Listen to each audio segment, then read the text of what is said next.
Many of you probably know him very well. He's a child family law professor. He's our first HOE fellow in the department. And most importantly, he's an excellent mentor to many, many graduate students, as well as a lot of faculty members as well. So he has graduated 41 PhD students, 19 master students, 25 visitors. He currently has 20 students, postdocs, and visitors here. I guess many of you are here. So he is a winner of the Distinguished Graduate Mentoring Award of the UC Davis. And 2 of his graduate students have received the Best Dissertation Award. So he's here to share with us his advice. So you guys can sit, move forward. There are chairs in the front. Yeah, please come here. There are some chairs there. And am I audible on this? Is this microphone working? I can hear you. But Okay. I'm just going to pass around this sheet of paper. So there are 2 main slides, okay, that I'm going to be using, and you can see what they are.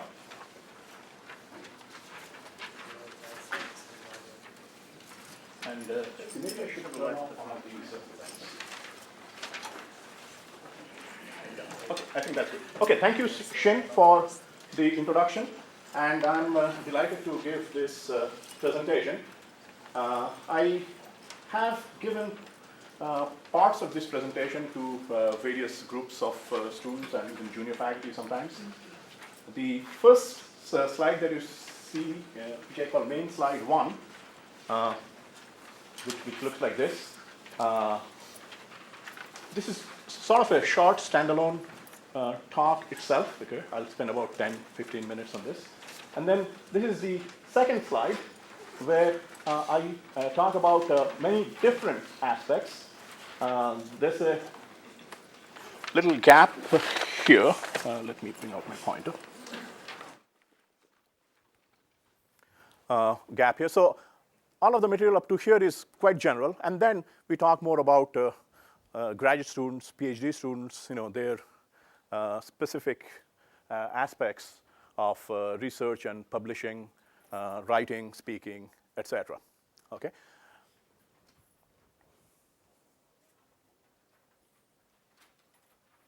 All right. I was a graduate student until not so long back, only 23 years back. Slightly more than Prem, maybe. And I have interacted with a lot of graduate students, so I have some experience, you might say. I had a great mentor myself, Professor Jim Medich at the University of Washington. He was my PhD advisor, so I dedicate my talk to Professor Medich today. Okay, I learned a lot of things from him, and I learned a lot of things from interacting with graduate students as well. Okay, this talk is a little longish. Okay, so I'm going to skip some materials as I show this, main slide topics too. The stuff in red, which are also in italics, in the sheets that are floating around. Okay, those are the ones that I plan to cover mainly, and there are a few other topics that depending upon how much time we have, okay, we might get into or we might not get into, and I certainly want to leave time at the end for some questions and discussions, and my objective is to finish by 3 o'clock or so, because we are being taped, so there's a certain amount of time constraint, okay, that we're working under. But the slides that I'm going to be using, they are located right here. So from my homepage, goodgradstudent.pdf. Okay, so you may look it up. Okay, stuff that I'm going to be skipping. Okay, and so on. All right. So without further ado, let us get started. So this is a grad student talk, and I'm talking really from my experience, mentoring grad students. So I'm venturing outside of my core competency here to some extent, So, but I have to deal with it. I have to talk about marketing, sales, entrepreneurship, and maybe some of you are already getting turned off. You thought you came to hear about computer science and being a grad student, and here we are talking about various other things. Creating value. What's the difference between research in industry and academia? Short-term pain, long-term gain. barriers to entry? What makes a good PhD dissertation or a good master's thesis?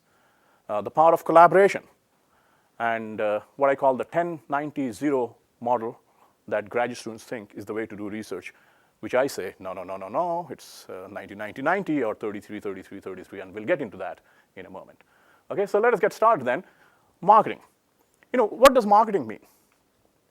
When I ask many people, what is marketing, they say, it's the fine print that, people don't want you to know about, okay? To me, marketing is the truth that the audience or the person that you're communicating with or your customer want to hear, okay? And in marketing, there's what we call inbound marketing, okay? Marketing is not just, all those ads and stuff that people have, to some extent marketing. I'm wearing this shirt, a T-shirt with the logo, IEEE Ants. IEEE Ants is a conference in India. It's been happening for the last 3 years, and this is the 4th year. It will be in IIT in Mumbai, and one of my colleagues, Ashwin Gumasta, who's a faculty at IIT Mumbai, and we organized this event.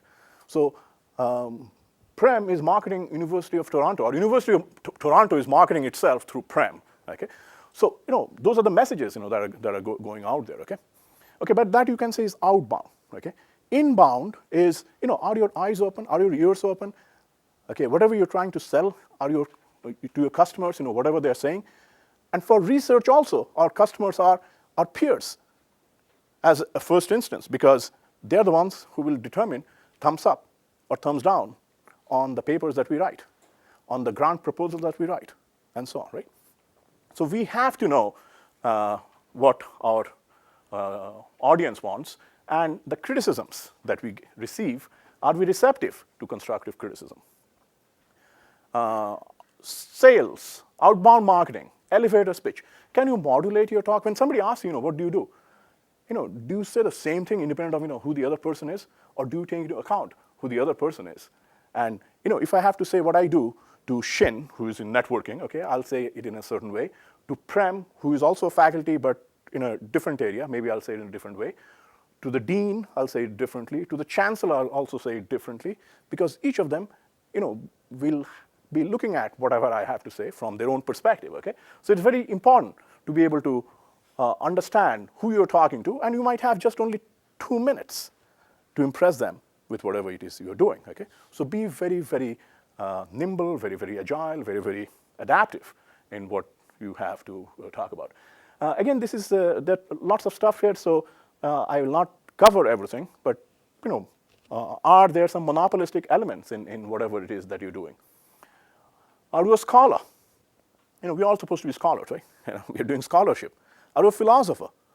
Okay, PhD, Doctor of Philosophy. What philosophy are you developing or preaching or whatever? Are you having fun doing all of these things? Okay? If you're not, then you're in the wrong business. Okay, go do something else where you can have fun. Industry R&D versus academic research. My industry colleagues sometimes will tell me, why don't you do this? And I say, if I do it for you, then what are you doing? Okay, there has to be some complementary aspects of what we do as research in industry and what we do as academic research, okay? Of course, it's not that, we should just do blue sky things and not have any connection with reality. Does every research have to be practical, okay? University, school, this is our opportunity to develop our skill set, our bag of tricks. And if we don't learn them now, we're not going to learn them on the job, okay? So I don't believe that everything you do has to be practical right away, okay? But enhance your knowledge, enhance your skill set, enhance your capability, because later on, you might regret it if you haven't developed all of these capabilities and skill sets. Short-term pain versus long-term pain. Do you just want to do incremental stuff, read 10 papers and write the 11th paper on a certain topic? Yes, you can. It's sort of the easy way to do it, but who cares about the 11th guy? Okay? Who even cares about the 4th guy? Okay? So, do you want to create the wave? Do you want to ride the wave? A lot of people are riding the wave. In my field, there's wireless network, sensor network, various other things that have been around for a while, and people are like, hey, that's where the funding is. Let me ride the wave. But some people are actually catching the trailing edge of the wave. They don't even know it. This thing is dying. So creating the wave is easy to say, okay? You know, tomorrow morning I'm going to do something and create a wave. It doesn't happen that way, okay? But you try to do some new things, create some ripples, and maybe some other people catch on, and then there's reinforcement of forces, and perhaps a wave gets created. Do you want to just go for the low-hanging fruit and do incremental problems? Or do you want to look at hard, important, challenging problems? Okay?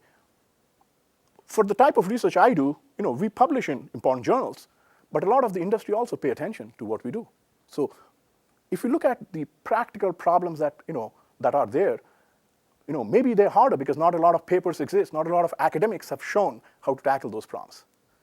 Okay? But if you can, you know, then you'll get attention, and then you'll be making, you know, important contributions. Collaboration, very important.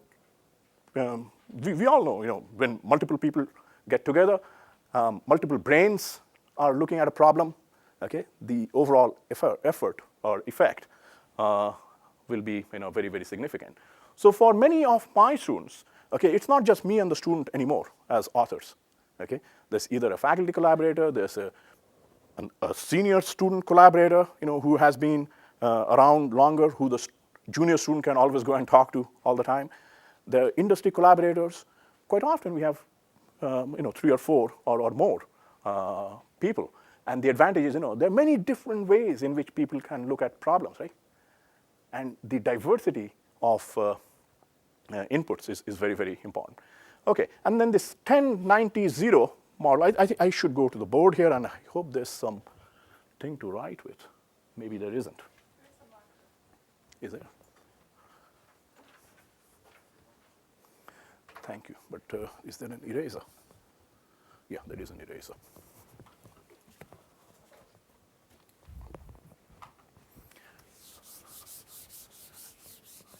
Okay, good. Thank you, Shin.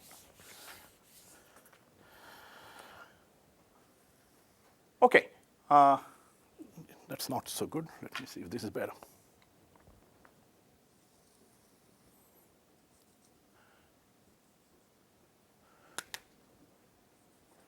All right.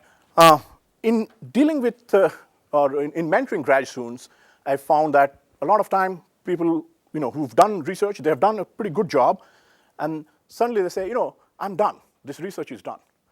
What have they done? Well, they spend about 10% of the time on this research on doing, let's say, literature search, preparing, and then 90% of the time they did the actual work of development, okay, coding, etc. And then they say, I'm done. And I'm saying, you know, whatever you have done here is certainly very important, but we also need to spend quite a lot of time preparing, ensuring that we are thoroughly knowledgeable about the literature and about what everybody else has said and setting up our experiments. And you're not done just when you have finished the last experiment. Okay? Now you have to document. And documentation also takes a significant amount of time. Okay?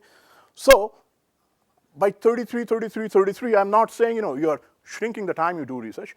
You actually spend a lot of time preparing, a lot of time documenting, and certainly not cutting any time off from the time you actually spend doing the actual work, okay?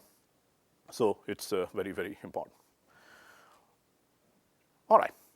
So these are the other sets of topics that I wanted to cover. And you can see from the names of these topics, I tried to keep them to be one word as much as possible. So leadership, education, ethics, extraordinary results is what we want. Is the playing field level? Are you a contrarian? And then we'll talk about various other aspects of writing, speaking, and philosophy. Okay, leadership. Who is a leader? Are you a leader? Do you need a title to be a leader?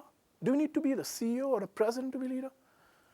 Or do you jump in and volunteer and say, you know, I'm happy to help even before you're asked? The higher you go up the food chain, the shorter your job title becomes. If you're the CEO of a company, okay, just make the company successful. That's the job title. If you're the marketing guy, VP of marketing in the company, hey, make sure that the marketing is bulletproof of the company. Okay? The longer your job title is, the lower down you are in the food chain. Okay? So I'd like to reduce my job description as much as possible. Then I can have more important roles. Okay? All right. Do you understand politics? Is politics a bad word? Okay? We have politicians running countries. Okay? Do you understand diplomacy? I think very important to keep some of these things in mind. Okay, here's a quote from Bill Clinton to the Indian Parliament, when he was president, and he said, "Democracy is about dialogue. It does not necessarily have to do with friendship, but it has to do with building working relationships among people who differ." Isn't this beautiful? In all walks of life, this applies. Okay? But now look at the politics. Okay? I left out some space here. Okay? I'm going to fill that up now. India has an excellent opportunity to demonstrate to its neighbors. Okay? So now he's poking the neighbors, that you guys be more democratic as well. All right. Treat others as you want others to treat you. I think very, very important. When is the last time you showed some random act of kindness? Was it today? Ask yourself. You don't have to tell anybody else. Ask yourself. Was it today? Yesterday? Last week? Last month? Never? Who knows? Okay? Form good habits early. As a researcher, it's best to have your good habits early. Do complete the three-way handshake. Okay? I'm in networking, right? So we do three-way handshake. All of you are using internet, right? TCP, three-way handshake. Okay? Whether you know it or not, it's happening. In social life, what do I mean by three-way handshake? Quite often, I get, requests from a friend. Hey, Bis, can you send me those mailing labels? I'm going to send out my Christmas cards, and I could use your mailing labels as well. So I send it to the person who asked me. The person doesn't complete the three-way handshake. First way of the handshake was the request. Second was the response. The third should be, thank you. Okay? Ask yourself, or among the people that you interact with, how many people don't complete the third part of the three-way handshake? Okay? I think it's very important. Okay, how well do you handle bad news? How do you accept or even convey bad news? Are you able to do that? If there's bad news, can you handle it? Can you convey it to others? Can you call a spade a spade? Sometimes that gets me in trouble, though. Okay, but can you communicate clearly? So I have to also incorporate diplomacy in my thing. Okay, are you heading towards career middle management? I had to replace some words over here that I had before because we're getting taped here. Okay, so. But are you whatever up to upper management and ruling your subordinates with a stick? Should you rule with a stick or a carrot? How do you get things done while keeping others happy? Okay? Are you building teams? Are you creating a team spirit? Or are you always conscious of hierarchy? Do you hold the door open for strangers? Quite often. I don't think many people do that. Okay. Okay. I have shortage of time, so I'm not going to go through some of these other things here. $5. Okay. I didn't have it in red, but I thought I'll spend some time. Okay. When you say this, what are you thinking? Am I selling Subway sandwiches, 2 footlongs for $5 or something like that, or what? Okay. What I mean here is that, for grad students, and grad students really, early stage grad students, do you have $5 in your pocket all the time, which you are willing to spend with your friend anytime for anything? Okay, buy them coffee, buy ice cream, buy whatever. Okay, are you generous? Okay, and once you get your first job, make that $10. Okay, and once you've been working around for, once you got 10 years or so, that make that $20. That's like, money you can spend anytime for anybody. You're building relationships. You're investing in relationships. Okay, and you also want to reward yourself. I find computer scientists, are not very good at rewarding themselves. Okay, and so on. Okay, I will not talk about bottom line and other lines. Okay, education. Who is an educated person? More degrees you have, if you have 2 PhDs, you're more educated than other people. What is the meaning of education? I consider that my grandmother, who never went to school, to be sort of an educated person. Okay, why? Because what's the purpose of education? So that, once we're educated, then if we are thrown in a situation where, we knew how to deal with it, because it's in the rule book, okay, then we know how to deal with it. But when we are thrown in situations where I can't consult the rule book and figure out what to do. So have you been well prepared to handle scenarios that you have never seen before? Okay? I think that is very, very important. Okay? My grandmother, very conservative. I'm a Hindu from India, okay? So very conservative. And, but she was like, we can break those rules. If somebody needs it's a health issue or something, we don't worry about, these rules that were written up by people who never really realized all of the various scenarios that might crop up in the future. So therefore, are you ready to be an educator? Here's another interesting quote from Bill Clinton. Intelligence is uniformly distributed throughout the world. Well, maybe, a little bit here and there.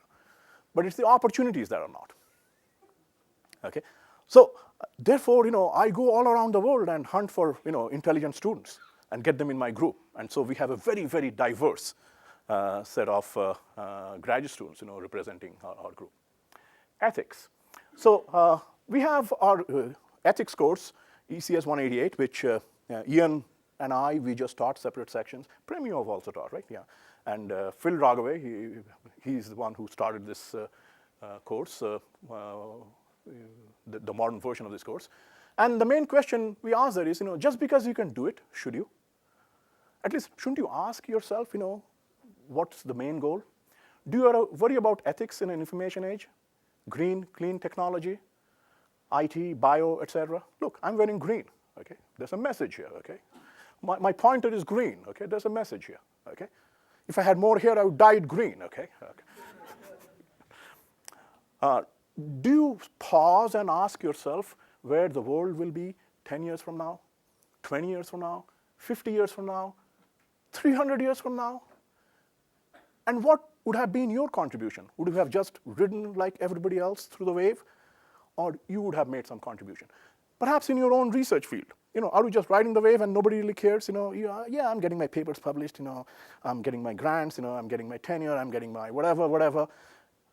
Or, do you have a bigger purpose? What is the tragedy of the commons? And what are you doing about it?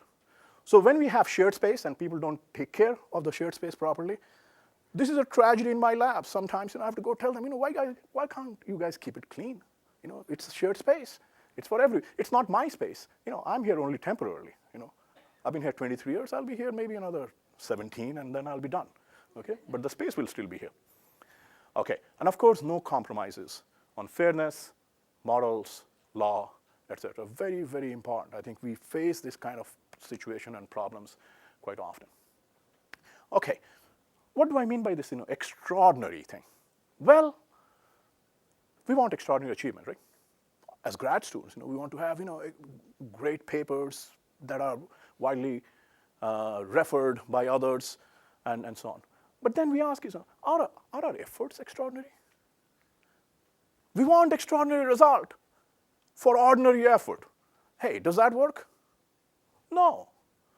So what does extraordinary effort mean? Well, think of the best people in each discipline. I'm a little older, so I remember these guys. Maybe today you guys should say Kobe Bryant and whatever, right? Okay. But, the competition that they face is a lot more humongous than you and I do, right? Anybody can sing. Well, almost anybody. Anybody can play basketball, or almost anybody. So those guys face a lot more competition. But they're number one, and the distance between them and number two is very, very significant. What is it that they're doing? Okay? They don't compromise on anything. Okay? If I have to keep practicing and keep doing whatever, we continue to do it. So no compromise on hard work, absolutely. But are you having fun? If you're not having fun, then also, you're not meant for it. So how do we say my effort can be extraordinary? Well, I look around and see what other people are doing. 90% of the people are ordinary, maybe 95%. Okay? And if I'm doing the same thing that they are doing, then I'm also ordinary. Right? Can I do something which nobody else is doing? Okay? Can I give a talk on how to be a good graduate student because nobody else is doing? I'm just kidding. Okay. So I don't think it's very hard, okay? Because you just have to look around what everybody else is doing, and the competition is not the guy next door. Okay? Once you know how to take care of them, competition is yourself. Okay? How do I keep raising the bar for whatever it is that I want to achieve, that I want to do? Okay? So what is your competition doing? Okay? Well, eventually it's the bar. Overachiever. Are you achieving your true potential and beyond? Let me see. I think, was this a slide that I was supposed to skip? Because I don't want to run out of time. Yeah, we can keep going. Yeah. Are you achieving your true potential and beyond? The world doesn't like underachievers. Are you motivated? Can you do thorough self-assessment? So in this regard, I get to interact with many grad students, and not everybody has the same potential. Not everybody is going to be a superstar. Okay? They have all different potential. I have to make sure that I keep pushing them until they reach their potential and beyond. Okay? Some of them are going to be superstars that are going to exceed the capabilities of many of our existing faculty as well, okay, including myself.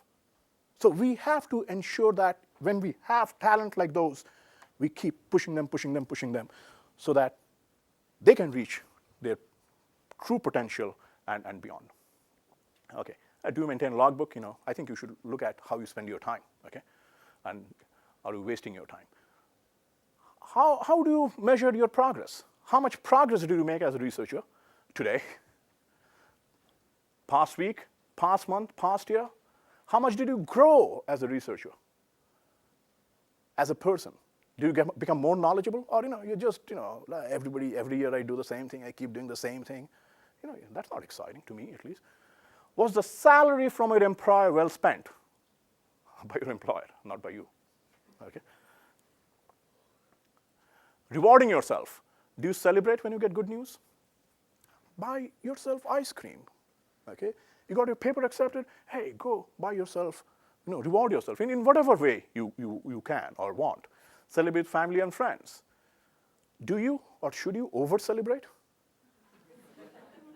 Yeah, sure, a little bit more than, why not, Conversely, does bad news get you down too much? Are you ready to fight? Ego. Is ego a bad word? I think most people think it's a bad word, But there's a part of it, okay, bad ego is when you try to show others how smart you are and try to put them down, right? We all know that. But good ego is challenge yourself to do better. They rejected my paper last week.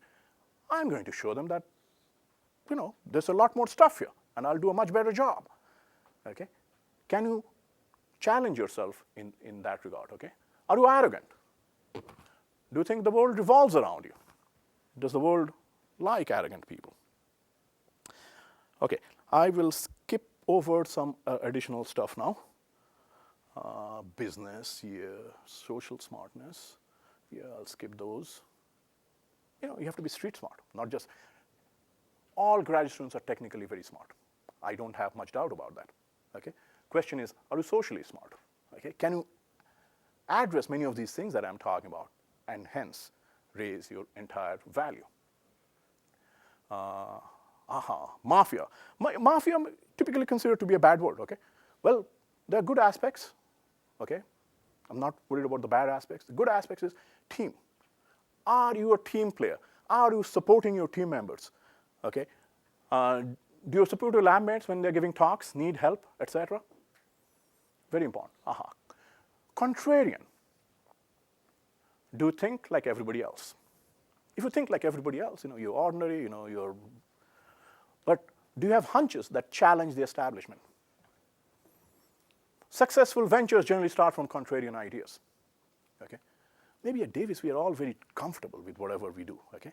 And, I would like to have a scenario where people, just feel that, there has to be, some things are wrong, we need to do some things differently.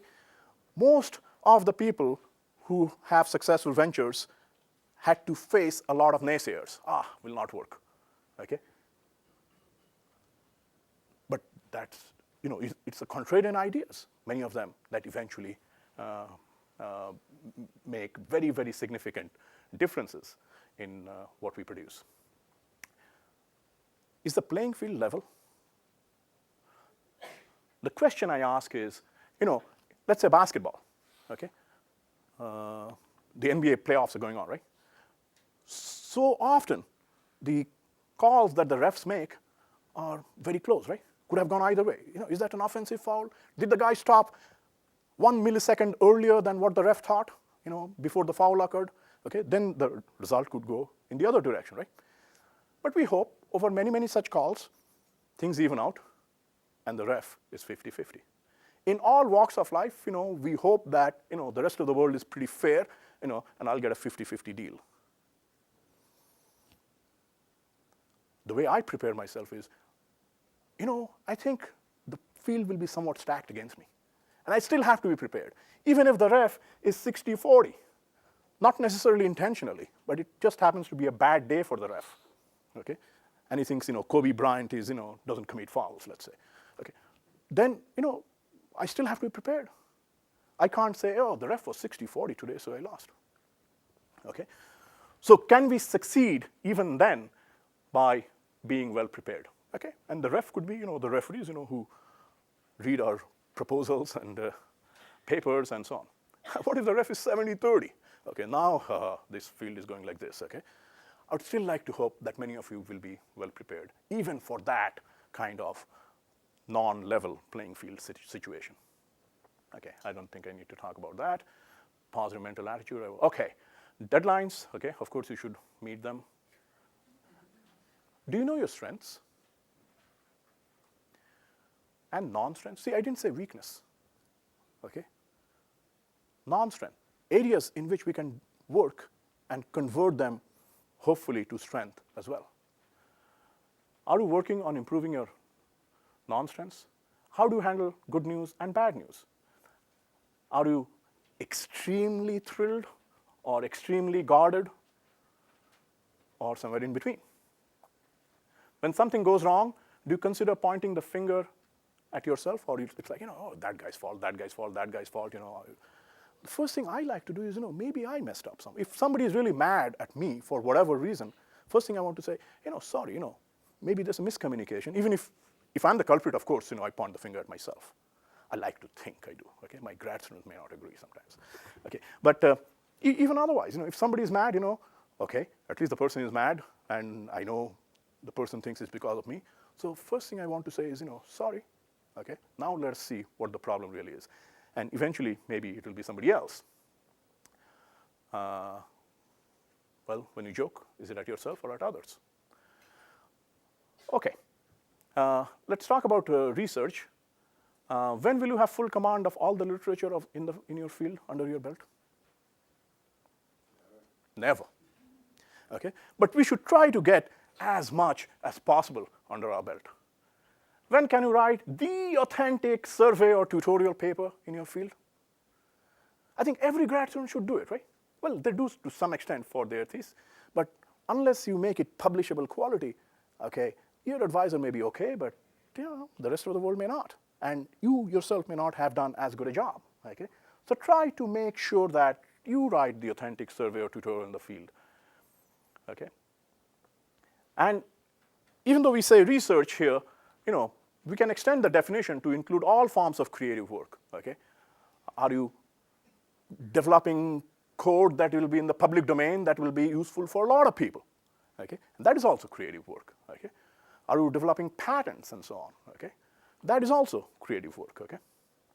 And look at, many of the other grad students and researchers on campus, okay? They're not necessarily writing papers, We have painters, we have drama people, etc., all doing all kinds of creative work.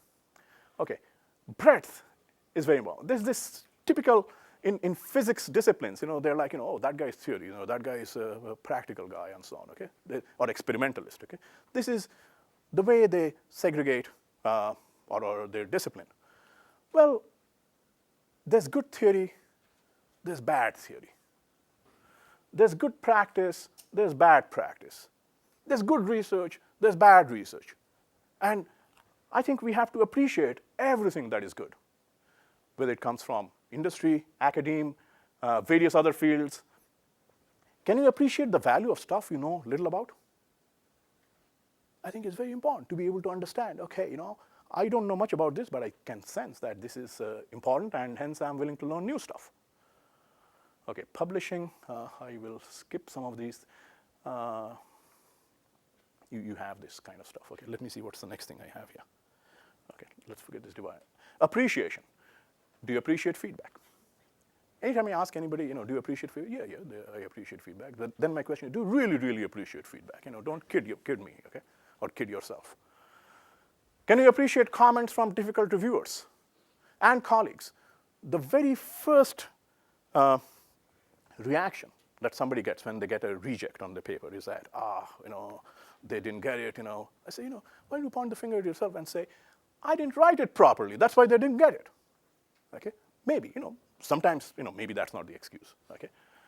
So do you openly acknowledge feedback? Do you appreciate all of the people that are helping you in creating better quality research? And as a result, a better person, a better citizen. Do you economize on the use of thank you, sorry, even smile? I told you, I have friends who don't complete the third part of the three-way handshake. Okay? Maybe sometimes I don't do it also, okay? And I have more work to do on myself as well, okay? This is something I saw somewhere, I think in a bank somewhere. It takes months to win a customer. It takes a minute to lose one. Okay? So when you're making friends, when you're doing networking, okay, not just academically, but for anything, okay, I think it's very important to keep some of these things in mind. Forget communication, writing. There are lots of materials on writing. This is a book, actually, that I discuss with my students every 3-4 years. This is a book called Writing 10 Lessons in Clarity and Grace. There are 10 chapters, and it has been used in one of our courses, English 104. It is expected that you already know how to write correct English, but now the objective is to write more forceful, higher quality English. Okay? So, besides regular curriculum, okay, we have actually gone through this over a 10-session period, and I usually give the first presentation, which is summarizing the first 5 chapters, and we talk about stuff like characters and actions. I think that's pretty understandable to people. Nominalization, okay? Concision, I think that is understandable. Cohesion and coherence. Can you make out all the difference between all of these things? Instead of just saying, this writing that I'm reading is not flowing, I don't understand. Can you go in and say, they don't have cohesion or coherence, or they're using too many nominalizations, okay? This is bedtime reading. 58 pages or so, Strunk and White. I think many people have read this. Again, these are excellent resources. There are many other conferences, that put out how to write good papers on this and that. And the one when I was a grad student, so this is from quite some time back. SOSP is a pretty common, is a very important conference, right, in your field, okay? So this paper is entitled An Evaluation of the 9th SOSP Submissions. 9th must be, way back when, right? Now they're doing whatever, 39th or something. Okay, how not to write good systems paper. Okay, how not to write a good systems paper. So very hilarious kind of thing. Okay, but there are, many other such things, okay? And I hope you spend some time, studying these kind of things as well.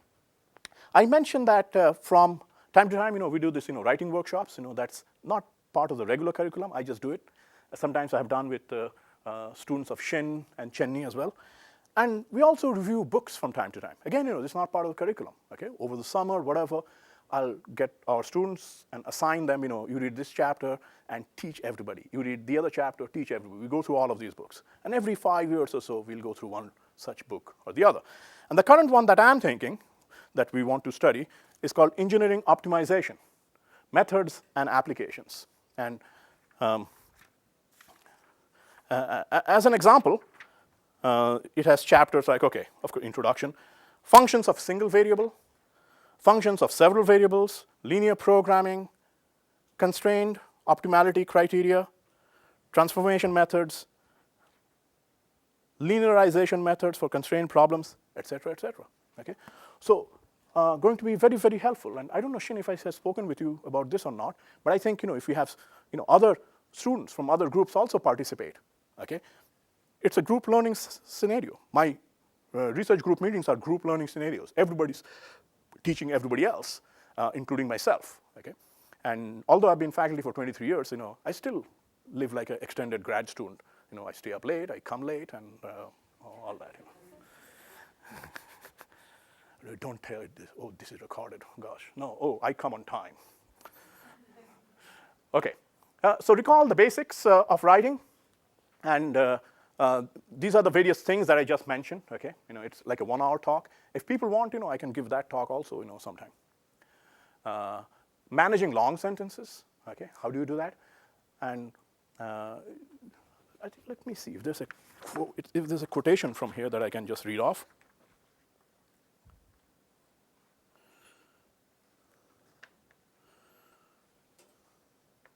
The value of clear writing is increased by its scarcity.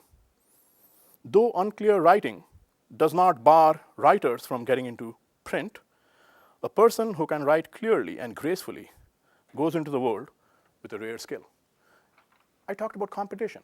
Most of your competition don't know how to write well. If you pick up that skill, you'll be ahead. Okay, and this workshop that we do, it's like a it's an investment for life. Okay, we go through this like over a month. Did we do that like a month? Okay, like Monday, Wednesday, Friday, Monday, Wednesday, Friday, Monday, Wednesday, Friday. Students have to do all the exercises as well. Okay, and so on. Be consistent. Pay attention to the corrections. Don't repeat the mistakes. Okay, does your writing contain high or low signal-to-noise ratio? I read a lot of writing that have low signal-to-noise ratio. The signals are there, the important messages are there, but they're buried in so much of other crap that I can't figure out where the signals are. Okay? I run into such writing a lot. And I prefer to write those short papers. I prefer my students to submit their papers to the OFC conference, which requires only 3-page submissions. Cut the crap, get to the point, tell me what exactly you have done. Okay? And if you write much, it also takes a long time to write. It also takes a long time to fix. It also takes a long time to review. Okay? At least for the first versions of whatever you're putting out. Okay? Don't have to state irrelevant stuff and repeat them and so on. And actually, before criticizing yourself, can you read other people's stuff and criticize it as to where they were wrong, and then you can say, I'm not going to repeat those mistakes myself. Many of the writing comments apply to speaking as well. Writing is like storytelling, and speaking is also like storytelling. Be concise, clear, repeat when necessary, practice, modulate depending on the audience. I'm sort of repeating myself, which I'm not following what I'm preaching here. Do lecture to the average person in the audience. Okay, when you're teaching a class, okay, are you teaching to the 50th percentile? Okay, or are you teaching to the 70th percentile? Are you teaching to the 90th percentile in the class? Okay, or are you teaching somewhere lower down? Okay, let me see what else I have here that I should be skipping. Okay, I think I'm done more or less. Do you consult dictionaries and wikis? Are you all the time on the computer? Or do you give some time for your brain to also think about what you should be doing? Okay. Scholarship. Are you a scholar? Who is a scholar? We are all supposed to be scholars, right? We are supposed to be doing scholarship. People, faculty and others, have to be scholars, but we also have to be hustlers to get funding, right? It's part of life. But which comes first, scholarship or hustling? Okay, I'm not going to answer it myself, okay? You guys can answer it yourself. Okay, philosopher. The PH in PhD stands for philosopher. Do you have a thesis? Can you do thorough self-assessment? Are you at the stage where you know more than you advise on your research topic and hence ready to graduate? If not, no, they can't graduate, right, Prem? Yeah. if you know less than me, come on, I want you to know more than me, okay, and then make me famous. That prof student, okay, knows a lot. Okay, keep your feet on the ground and keep reaching for the stars. Okay, this is actually a quotation from a guy called Casey Kasem, host of American Top 40. When I was a grad student, that is what I was listening to. Okay, so that's a long time back. I don't know if he still does those things. Okay, well, Prem, you're more modern than me, right? So that's why you don't know. Okay, what have been lowered, smaller font, and will be much larger font, your contributions to society to make this world a better place. Okay? With that, I end. And if you have questions, I hope you have questions, and I would like to answer them. Okay? Thank you very much.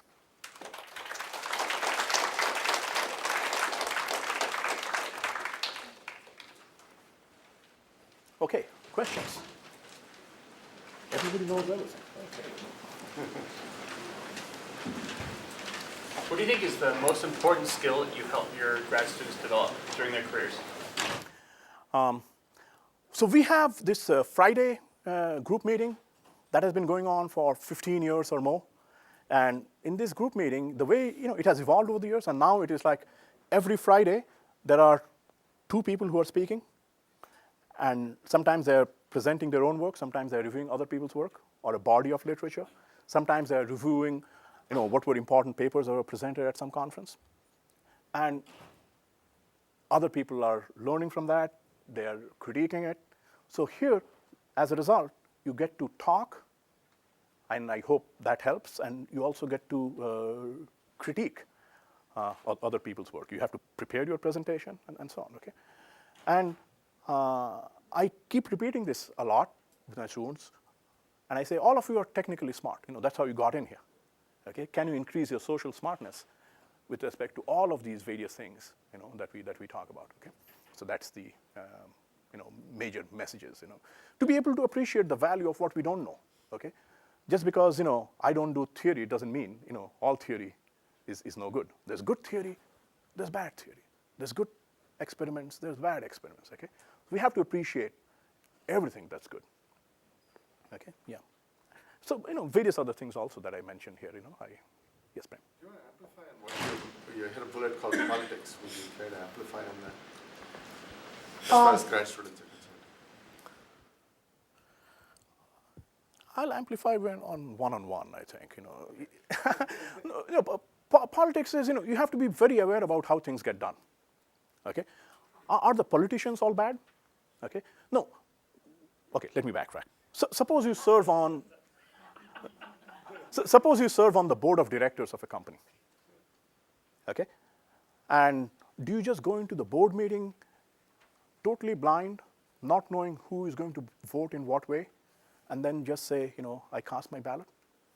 A lot of work goes in the background, okay? Before you actually go to the board meeting, okay, the board members are talking to one another, trying to feel out, which way is Prem leaning, maybe, we should talk, maybe, there are some things that, he has views on which I don't know, I'm leaning towards voting yes, and let's see if Prem knows all of the issues, okay? So, you can go, even in Senate and Congress, right? Many of these things go on where people are trying to educate one another, okay?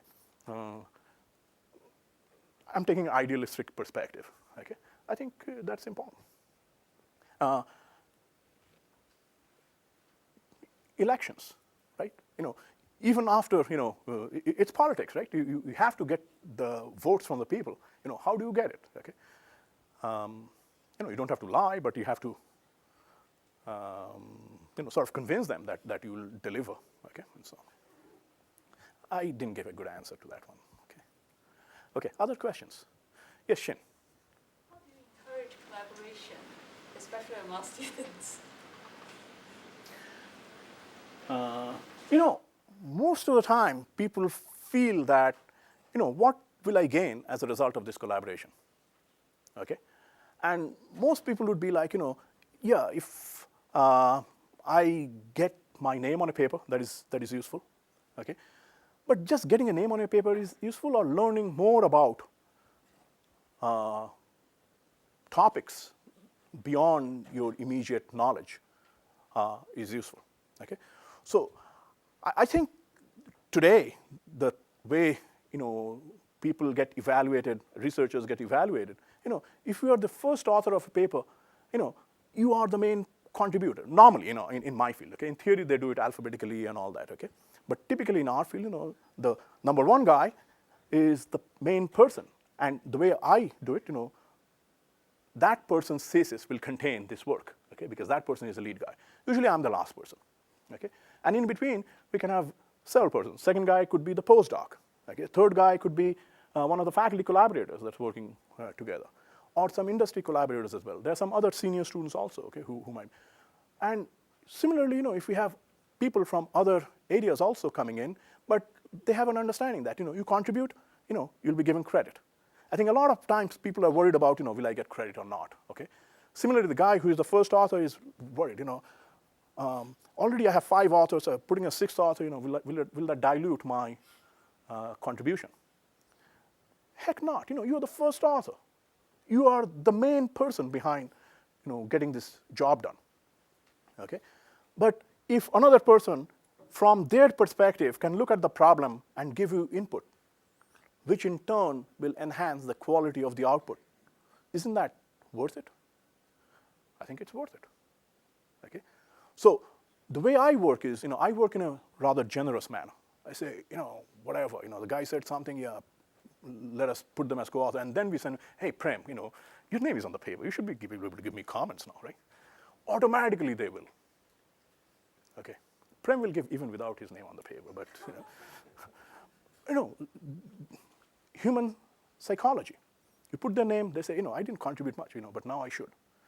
Particularly, this happens with faculty collaborators, with industry collaborators, and so on.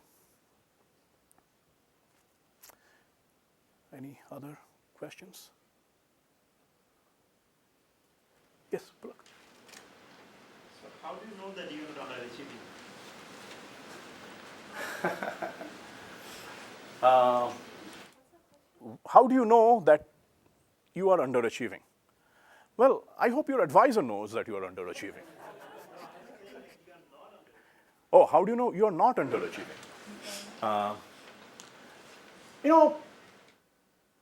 In qualifying exam, when I'm in the faculty as in qualifying exam, I keep cranking up the difficulty level of the question until I can push the student where the student sort of breaks. Okay?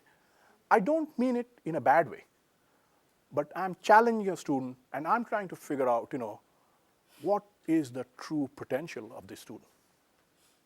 Okay? That gives me some idea as to, if later on, if the student is not going to be achieving up to what I think this person's capability is, then I think that they are underachieving. So my objective is to keep pushing up people beyond what they can.